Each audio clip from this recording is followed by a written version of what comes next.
বুঝলে মন্ত্রী, ভাবছি আমার পারিষদদের মধ্যে একটা শারীরিক পটুতার পরীক্ষা নেব। ঠিক বুঝলাম না মহারাজ। মানে একটা খেলাধুলার প্রতিযোগিতা।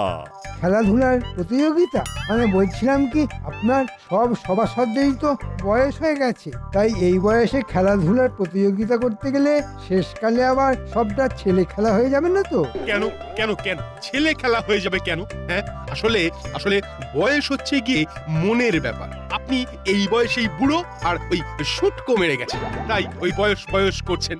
আমার দিকে তাকিয়ে দেখুন তো, এতখানি বয়সেও কেমন সতেজ আছি। বেশি সতেজতা দেখিও না তো। আসলে মহা সুখে আছো বলেই পাকা আমের মতো সতেজ আছো। আমার মতো যদি সর্বক্ষণ মাথায় চিন্তা করতে হতো, তাহলে তুমিও শুকিয়ে আমসি হয়ে যেতে, বুঝলে? থাক থাক, এখন আমার আমসত্ত্বের গল্প থাক। তা খেলাধুলার প্রতিযোগিতায় কে কে অংশগ্রহণ করতে চাও বলো? আমি তো রাজি। আমার যথেষ্ট বয়স হয়ে গেছে, আমাকে ছেড়ে দিন মহারাজ। বাল্যকাল থেকে অধ্যয়ন নিয়ে ব্যস্ত থাকার ফলে খেলাধুলো আমার আসে না মহারাজ। আমি কবি, ছোটবেলা থেকেই ওই খেলাধুলোর থেকে কাব্যের দিকেই আমার টান বেশি। না মহারাজ, এই বয়সে মাঠে নেমে আর লোক হাসাতে চাই না। তোমরা সকলে না এক একটা জাতা। তবে খেলাধুলা হবে যখন মনস্থ করেই ফেলেছি, তখন খেলাধুলা তো হবেই। কিন্তু কেউই তো অংশ নেবে না বলছে। চিন্তা করবেন না মহারাজ, কেউ না নিক, আমি একলাই অংশ নেব আর সব পুরস্কার একলাই জিতবো। খুব ভালো, খুব ভালো। এই না হলে আমার সেনাপতি। তাহলে একটা দিন ঘোষণা করে ফেলা যাক। কিসের দিন ঘোষণা করতে চলেছেন মহারাজ? তোমাদের মধ্যে একটা খেলাধুলার প্রতিযোগিতা। ভালো ভালো, খুব ভালো। তা প্রতিযোগিতায় কারা কারা অংশ নেবে? এই সুযোগে গোপালকে না যতটা মোক্ষম করা যেতে পারে। কেন কেন কেন সেনাপতি আর তুমি? আর বাকিরা? ওরা সব রোগা পাতলা দুর্বল মানুষ। আর শ্বাসে জলে বলতে তুমি আর সেনাপতি। তাই তোমাদের মধ্যেই দৌড় প্রতিযোগিতা হবে। সেরেছে। কেন কেন কেন সেরেছে কেন? বলছিলাম কি মহারাজ, আমি যে একটু বেশি মাত্রাতেই ওই শ্বাসে জলে, তাই তো আমার আগে আমার মধ্যপ্রদেশ চলে। সেই জন্য দৌড়নো তো দূরের কথা, জোরে হাঁটতে গেলেও যে আমার হাঁপ ধরে যায় মহারাজ। আমি কি করে দৌড়বো? এসব কোন অজুহাতি আমি শুনতে চাই না। প্রতিযোগিতা হবে যখন বলেছি তখন হবে। আর অন্য কেউ যখন করতে রাজি হচ্ছে না, তখন তোমার আর সেনাপতির মধ্যেই হবে। সেনাপতির কাছে আমি যে গোহারান হেরে যাব মহারাজ। কেন হারবে কেন? গোপালের গোহারান হেরো মুখটা যে কেমন দেখতে হবে সেটা ভাবলেই আমার হাসি পাচ্ছে। ঠিক আছে ঠিক আছে, আমি 10 দিন সময় দিচ্ছি।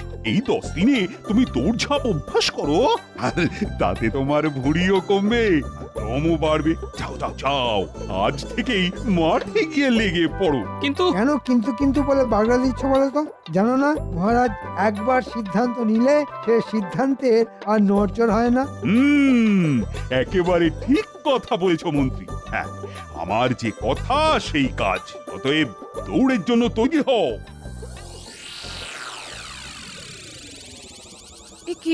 এ কি শুনছি মহারাজ, আপনি নাকি গোপাল আর সেনাপতির মধ্যে দৌড় প্রতিযোগিতার আয়োজন করছেন?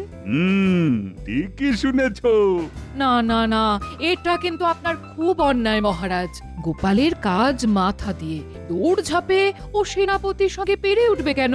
আসলে বারবার বুদ্ধির খেলায় অন্যকে হারিয়ে ওর মধ্যে বেশ একটা দম্ভ জমা হয়েছে। হ্যাঁ, তাই আমি অন্তত একবার ওর হারা মুখটা দেখতে চাই। চেষ্টা করে দেখুন, দেখবেন গোপালকে জব্দ করতে গিয়ে আপনি আবার নিজেই না জব্দ হয়ে যান।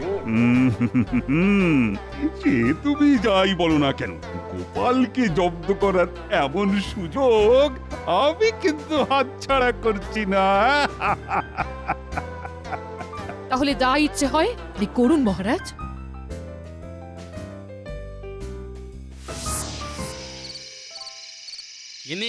কাল থেকে আমি আর ভাত খাবো না। মানে? কাল থেকে সকাল বিকেল দুবেলা রুটি, আর ভোরে উঠে 2 মাইল দৌড়। বাবা, বলি কি হলো কি তো মানে তোমার মতন ভেতো বলছে ভাত খাবে না, আবার ভোরে উঠে 2 মাইল করে দৌড়বে। এই বলি কোন ভূতে ধরলো তোমায়? ভূতেই ধরেছে বলতে পারো, একেবারে সাক্ষাৎ মহারাজের ভূত। মানে আজ থেকে ঠিক 10 দিন বাদে আমার আর সেনাপতির মধ্যে মহারাজ এক দৌড় প্রতিযোগিতার আয়োজন করেছে। সে কি গো, তোমার আর সেনাপতির মধ্যে দৌড় প্রতিযোগিতা? আরে সেনাপতি তো ব্যায়ামবীর মানুষ, শুনেছি রোজ সকালে মুগুর ভেজে শরীর চর্চা করে। হ্যাঁ, তার সাথে এই তুমি পারবে কেন? তাহলেই বোঝো, আসলে আমি ঠিকই বুঝতে পেরেছি যে এই সমস্তই হচ্ছে মহারাজের বদ বুদ্ধি, যেন তেন প্রকারেণ সকলের সামনে আমাকে হাসির খোরাক করা। ও, তা যখন বুঝতেই পেরেছো তখন বুদ্ধি খাটিয়ে মহারাজের এই বদ বুদ্ধি আটকাও। হ্যাঁ হ্যাঁ, আটকাবই তো, আর এমন ভাবে আটকাবো যে তখন মহারাজ আর কেঁদে কুল পাবে না। শুধু ঠান্ডা মাথায় একটু ভাবতে দাও।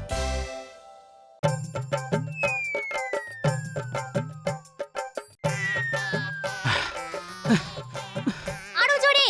আরো জোরে, নাহলে কিন্তু সেনাপতি মশাইকে তুমি হারাতে পারবে না। দূর ছাই, এর থেকে জোরে আমার দ্বারা আর হবে না। এতেই বলে কিনা আমার জিভ বেরিয়ে যাচ্ছে। ওরে বাবা, কিন্তু দৌড়ের গতি না বাড়ালে সেনাপতি মশাইয়ের কাছে হেরে ভূত হয়ে যাবে। তখন তোমাকে দেখে তো সকলে হাসবে। সেটাই তো চান আমাদের মহারাজ। ওরে বাবা, আমি আর পারছি না, বুকের মধ্যে কেমন হাঁপ ধরে যাচ্ছে। একি একি দাদু, দৌড় বন্ধ করে বসে পড়লে কেন? ওঠো ওঠো ওঠো, দৌড়ো। আমি আর পারছি না রে। তাহলে কি হবে? শেষকালে কি তুমি সকলের হাসির খোরাক হবে? হাসির খোরাক হই হব? এমনিতেই তো আমার এই মোটা পেট আর মাথা ভর্তি টাক নিয়ে সকলে আড়ালে হাসাহাসি করে। এবার না হয় সামনাসামনি হাসবে, তাতে আমার ভারী বই গেল। কিন্তু কিন্তু এত ভারী শরীর নিয়ে দৌড়তে পারবো না। কি গোপাল, দৌড় অভ্যাস করতে গিয়ে তুমি তো দেখছি হাঁপিয়ে গিয়ে মাটিতে বসে পড়ছো। আমার বসে পড়া দেখে আপনি আনন্দ পেয়েছেন তো? আনন্দ পেতে যাবো কেন, কিন্তু সব বিষয়ে জিতে যাওয়া গোপাল ভাঁড় যদি সেনাপতির কাছে দৌড়ে হেরে যায় তাহলে যে আমাদের সকলের মুখে চুনকালি লেগে যাবে। লোকের কাছে তখন মুখ দেখাবো কি করে? চাদরে মুখ ঢেকে নেবেন, ব্যাস, তাহলেই আর মুখ দেখাতে হবে না। যত সব, মাথার মধ্যে এখনো কেন যে বুদ্ধিটা আসছে না। এটি গোপাল কি আজকে রাজসভায় আসবে না? কি করে আর আসবে মহারাজ? সকালবেলা দেখলাম দৌড় অভ্যাস করতে গিয়ে এই এত বড় জিভ বের করে মাঠের মধ্যে একবারে শুয়ে পড়েছে। বাবা বাবা, গোপালের জব্দ হওয়া তাহলে শুরু হয়ে গেছে। বাবা, রাজবৈদ্য, গোপাল যদি আজকে রাজসভায় না আসে তাহলে তুমি একবার ওর বাড়িতে গিয়ে গায়ের ব্যথা মরার ওষুধ দিয়ে এসো। প্রণাম মহারাজ। আরে গোপাল যে, এসো এসো এসো। তা মন্ত্রীর মুখে শুনলাম সকালে নাকি দৌড় অভ্যাস করতে গিয়ে তোমার জিভ বেরিয়ে পড়েছিল। মন্ত্রী চামচিকেটার দেখছি খুব আমোদ হয়েছে। আরে আরে গোপাল, একদিনই যে তোমার চোখের কোল বসে গেছে দেখছি। ও খুব কি কষ্ট হচ্ছে? কেন খামোখা গোপালকে কষ্ট দিচ্ছেন মহারাজ? আপনি এখনই আমাকে ওই বিজয়ী বলে ঘোষণা করে দিন, কেননা দৌড়ে আমাকে হারানো গোপালের পক্ষে অসম্ভব। তুমি থামো তো সেনাপতি, এত সহজে হার মানতে গোপাল কখনো শেখেনি। হ্যাঁ, সে তো আমি জানি গোপাল, তবুও বলো বলো বলো, কিসে তোমার কষ্ট হচ্ছে? দৌড়তে না ছুটতে? না মহারাজ, দৌড়তে আমার অসুবিধা হচ্ছে না, তবে খানিকটা দৌড়বার পরেই হাতে পায়ে কেমন যেন জোর পাচ্ছি না মহারাজ। ও, হাতে পায়ে জোর পাচ্ছ না? তা কাল থেকে খানিকটা গাছে চড়া অভ্যেস করো। হ্যাঁ, তর করে গাছে উঠবে আর চড়বড় করে নামবে, ব্যাস, তাহলেই দেখবে হাতে পায়ে না বিস্তর জোর পাচ্ছ। কিন্তু আমি তো গাছে চড়তে জানি না মহারাজ। সে কি, গাছে চড়তেও জানো না? না, তুমি তো দেখছি একটা ভুঁড়িওয়ালা অপদার্থ। ওই গাছে চড়িয়েই আপনাকে কেমন জব্দ করি দেখবেন। তাহলে আমাকে একটু শিখিয়ে দেবেন মহারাজ? হ্যাঁ, সে তো দেওয়া যেতেই পারে, আসলে বহুকাল অভ্যেস নেই তো। তাতে কি এসে যায়? শুনেছি সাঁতার কাটা আর গাছে চড়া কেউ একবার শিখলে কখনো ভুলে যায় না মহারাজ। সেটা অবশ্য ঠিক, তবে বয়স হয়েছে তো। আচ্ছা আচ্ছা আচ্ছা, আমার ওই পারিষদদের মধ্যে কেউ যদি তোমার শিখিয়ে দেয়। আমি কিন্তু গাছে চড়তে পারবো না। আমিও পারবো না মহারাজ। গাছে চলেই কেমন মাথা ঘুরে মহারাজ। ঠিক আছে, তাহলে সেনাপতি তোমায় গাছে চড়া শিখিয়ে দেবে। না না মহারাজ, এটা হয় না। দৌড় প্রতিযোগিতায় গোপাল হচ্ছে আমার বিপক্ষ প্রতিযোগী। তা আমি শিখিয়ে দেওয়ার পর ওই হাতে পায়ে জোর পেয়ে গোপাল যদি আমাকেই হারিয়ে দেয় তখন? দেখছেন তো মহারাজ, কেউ শিখিয়ে দেবে না আমায়। তাহলে মহারাজ, আমি কি হাতে পায়ে জোর পাবো না? ঠিক আছে ঠিক আছে, কেউ যখন শেখাতে পারবে না তখন আমি না হয় তোমায় গাছে চড়ার কায়দা কৌশল শিখিয়ে দেব। হ্যাঁ, আপনি আমায় বাঁচালেন মহারাজ। তা কবে শেখাবেন? কাল সকালে তাহলে আমার বাগানে চলে এসো, ওখানেই তোমায় গাছে চড়াটা শিখিয়ে দেব। আহা, এই না হলে মহারাজ, সত্যি মহারাজ, এখন আমি বেশ বুঝতে পারছি আপনি আমায় কতটা ভালোবাসেন। কি ব্যাপার গো গোপাল দাদু, হঠাৎ আমাদের ডেকে পাঠালে কেন? রসগোল্লা খাওয়াবে বুঝি? আরে শুধু রসগোল্লা কেন রে, রসগোল্লা মাখা সন্দেশ সব খাওয়াবো, যদি যদি তোরা আমার একটা কাজ করে দিতে পারিস। শুধু টুকুস করে কি করতে হবে বলে দাও। সব আগে থেকে ভেবে বলতো, কার কার বাড়িতে মই আছে? মই? হ্যাঁ, গাছে চড়ার মই। ওই তো মন্ত্রী মশাইয়ের বাড়িতে একটা মই আছে। রাজবৈদ্যের বাড়িতেও একটা মই আছে। আর সব থেকে বড় মইটা আছে রাজবাড়িতে। খুব ভালো করে ভেবে বল, আর কার কার বাড়ি মই আছে? কার বাড়িতে? হ্যাঁ হ্যাঁ, মনে পড়েছে, সেনাপতি মশাইয়ের বাড়িতেও কিন্তু একটা মই আছে। আর না দাদু, আর কারোর বাড়িতে মই নেই।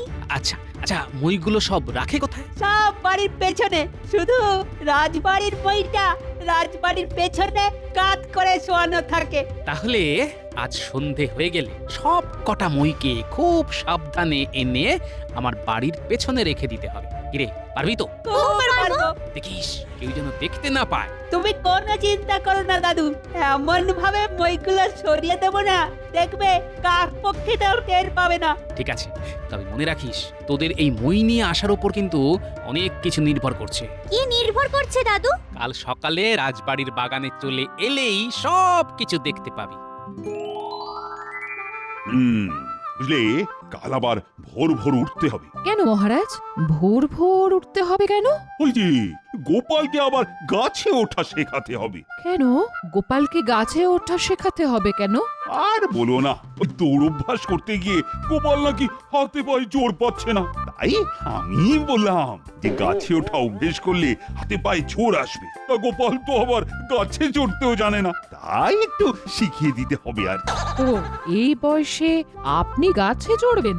আচ্ছা, চড়ার পর নামতে পারবেন তো? দেখো রানী, আমাকে এতটা ঢেঁড়স ভেবো না। আমি যেমন গাছে চড়তেও জানি, তেমনি নামতেও পারি। পারলেই ভালো। সত্যি কথা বলতে কি, বিয়ে হওয়ার পর অবধি আপনাকে কখনো গাছে চড়তে দেখিনি আমি। তা কোনোদিন যদি দেখে না থাকো, তাহলে কাল সকালে বাগানে চলে এসো, দেখবে আমার কেরামতি।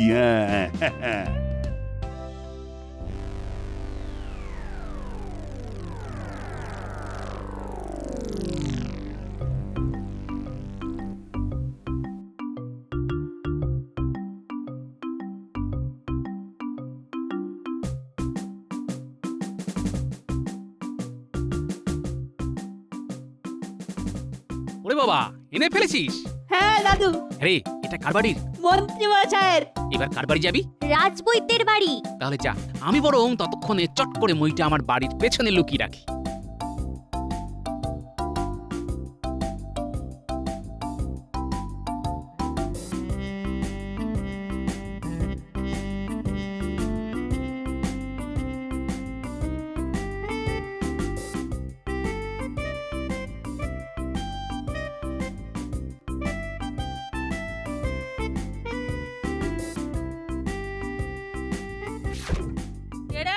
Miao, Miao.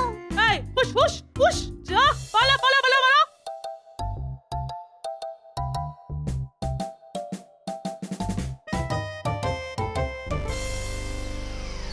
কিরে গুলটে, এখানেই দাঁড়িয়ে থাকবি না মই আনতে যাবি? আরে বোকা, একটুখানি অপেক্ষা করে দেখতে হবে যে সেনাপতি মশাই এখন কি করছে। দেখেছিস সেনাপতি মশাই কেমন হুট করে বাড়ি থেকে বেরিয়ে এলো? গেলেই তো ধরা পড়ে যেতাম। আরে সেনাপতি মশাই তো ঘরের দরজা বন্ধ করে চলে গেল। আর আমাদের সুযোগটাও এসে গেল। চল চল এবার।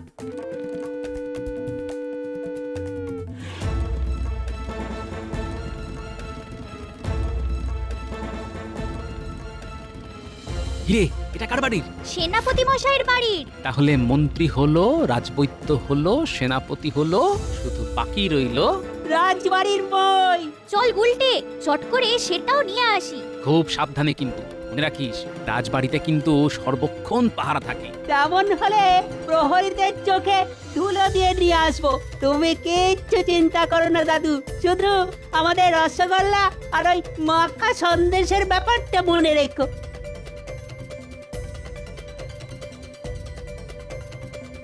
কি করবি রে গুলটে, সামনে যে প্রহরী।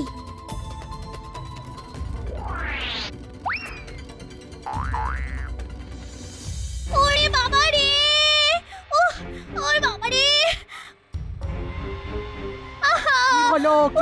কি হলো ওরে বাবা রে বাবা রে বাবা, আয় কি একটা কামড়ালো। সে কি সাপ নয় তো? বলতে পারছি না, তবে তবে খুব জ্বালা করছে। ও বাবা রে। চল চল চল, রাজবাড়িতে চল, রাজবাড়িতে ওষুধ আছে, লাগাবি, চল।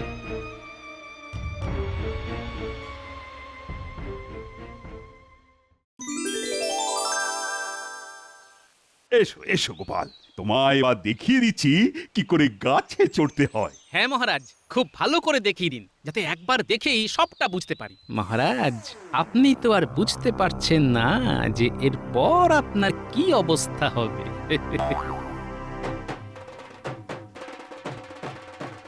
এই দেখো, প্রথমে দু হাত দিয়ে গাছটাকে খুব ভালোভাবে জড়িয়ে ধরবে। বুঝলাম। তারপর দু পায়ে চাপ দিয়ে ওপরে উঠবে।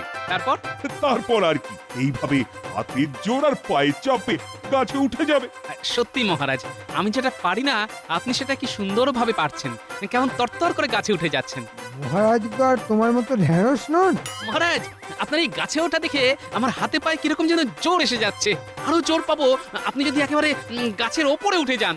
ওরে বাবা, আজ পারছি না, কেমন কেমন যেন হাত ধরে যাচ্ছে, হাত পায়ে কেমন যেন খিল লেগে যাচ্ছে। ওরে বাবা। তাহলে আর বেশি ওপরে ওঠার দরকার নেই মহারাজ, আপনি নেমে আসুন মহারাজ। ওরে বাবা, নামতে যে পারছি না, তলার দিকে তাকালেই যে মাথা ঘুরে যাচ্ছে। ওরে বাবা। তাহলে সামনের ওই ডালটায় বসে থাকুন, আমরা বরং একটা মই আনার ব্যবস্থা করি। ওরে বাবা, কি কি বিপদ! তাই করো সেনাপতি, এক্ষুনি একটা মই নিয়ে এসো। যা, এ আবার কি হলো মহারাজ? গাছে উঠতে পারছেন না? এই নাকি আপনি খুব ভালো গাছে চড়েন। চুপ করো তো গোপাল, আমি মরছি নিজের জ্বালায়, আর এর মধ্যে তুমি আবার ফোড়ন কাটছো।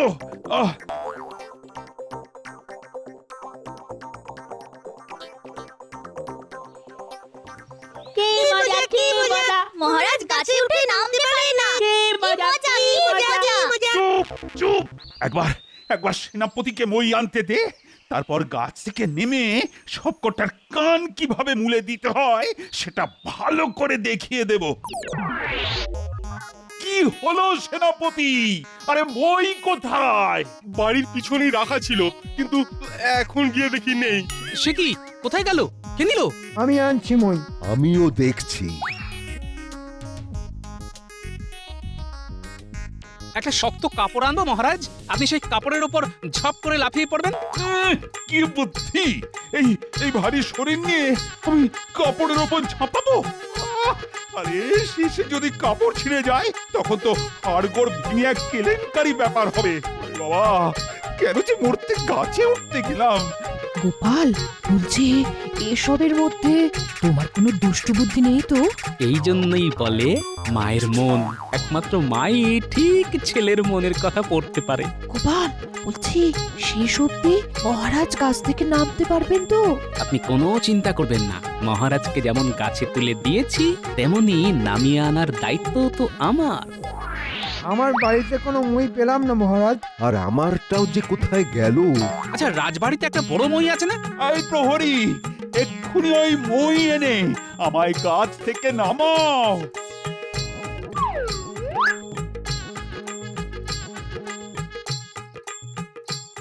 মহারাজ, রাজবাড়ির ওই লম্বাময় হাওয়া। মানে মানে তো জানি না মহারাজ। তাহলে কি হবে? আমি কি এখন থেকে হনুমানের মতো গাছের ডালেতেই বসে থাকবো নাকি? কেন থাকবেন মহারাজ?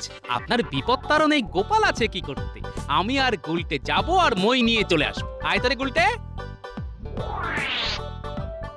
কেউই যখন মই আনতে পারলো না, তখন গোপালই বা মই আনবে কি করে? গোপালের তো কোনো মই নেই।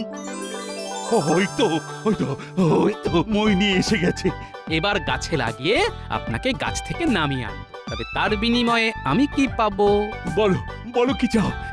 আপনাকে তাহলে আমার আর সেনাপতির মধ্যে দৌড় প্রতিযোগিতাটা বাতিল করে দিতে হবে। ঠিক আছে, তাই হবে। বাতিল হলো দৌড় প্রতিযোগিতা। এখন গাছের সাথে বইটা লাগাও। আমি গাছ থেকে নেমে বাঁচি।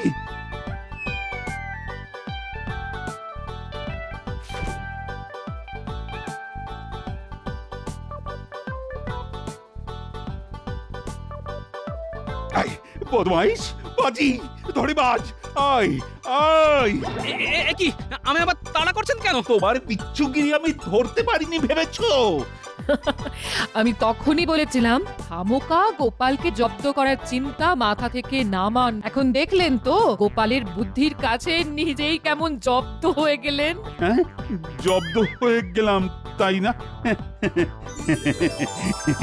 বুঝলে রানী, ওই গোপালের বুদ্ধির কাছে জব্দ হয়েও সে যে কি সুখ। হ্যাঁ